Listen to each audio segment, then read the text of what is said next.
Assalamualaikum warahmatullahi wabarakatuh. Kembali lagi bersama saya Septi Nudianti pada video tutorial membuat proyek aplikasi web SPP sekolah menggunakan framework Kode Igniter 4.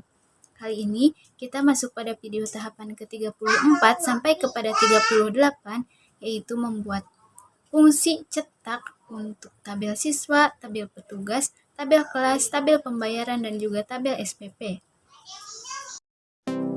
Langsung saja, kita akan membuat fungsi cetak untuk tabel petugas, tabel siswa, tabel kelas, tabel SPP, dan juga tabel pembayaran.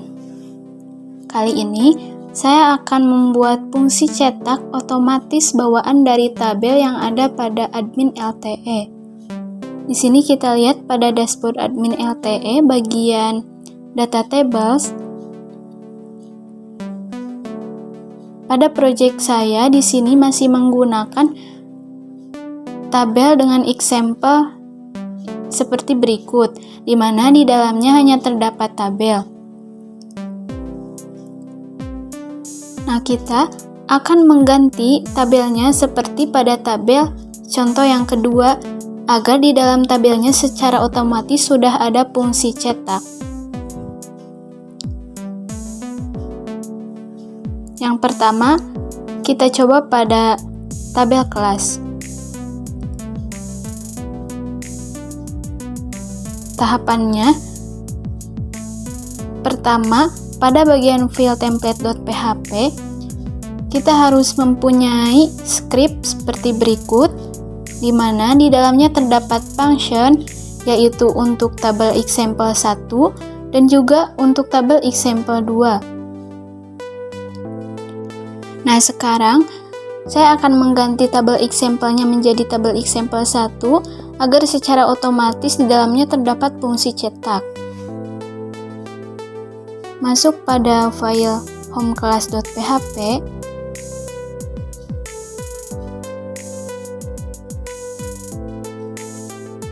Kemudian cari bagian div class card body. Di dalamnya ada table di mana ID-nya example 2. Nah, kita ganti menjadi example 1.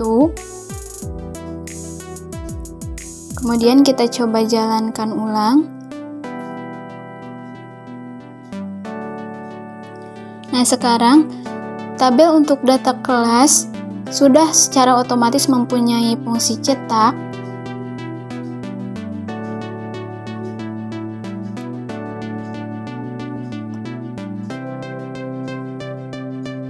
Ada cetak dalam bentuk PDF, Excel, CSV, dan juga dapat mengcopy.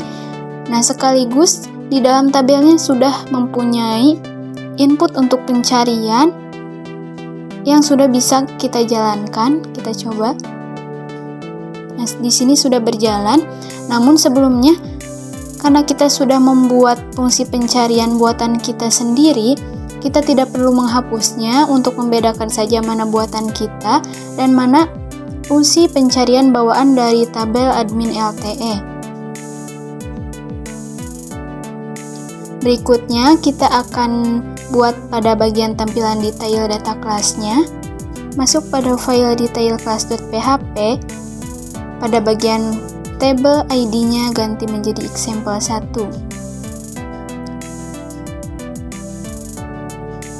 Kita coba melakukan pencetakan misalnya.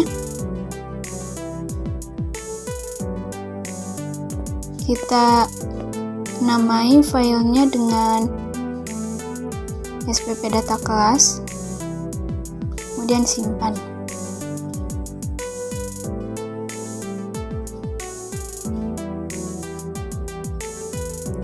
Nah, ini dia hasil dari fungsi cetaknya. Ada ID kelas, nama kelas, dan juga kompetensi keahlian.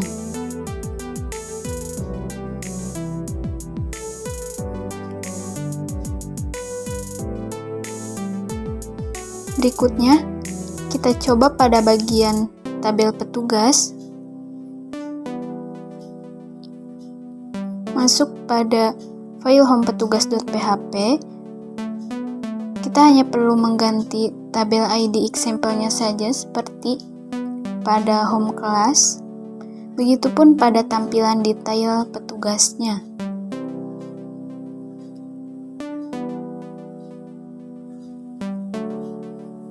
Nah, sekarang sudah sama seperti pada tabel kelas, sudah mempunyai fungsi cetak.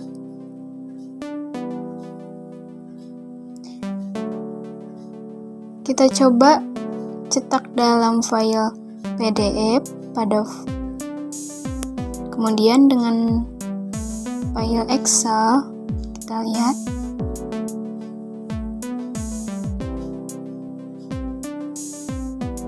Nah, ini dia hasil cetak menggunakan file Excel.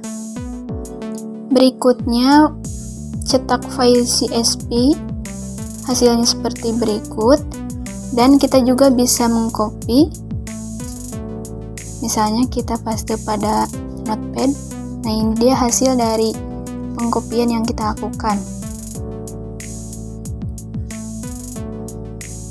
Berikutnya kita akan buat pada tabel siswa.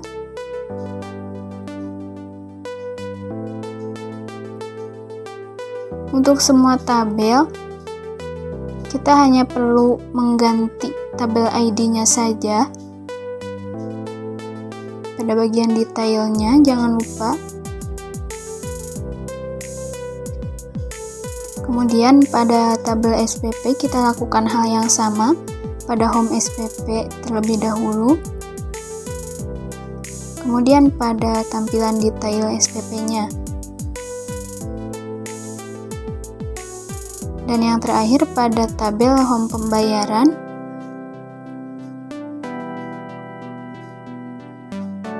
Kemudian pada tampilan detail pembayarannya. Kita coba jalankan mulai dari tabel siswa.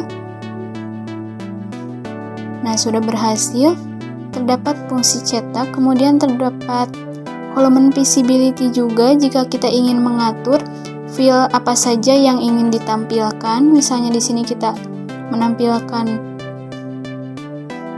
nonis dan nama, ataupun menampilkan mission dan nama saja atau nama saja.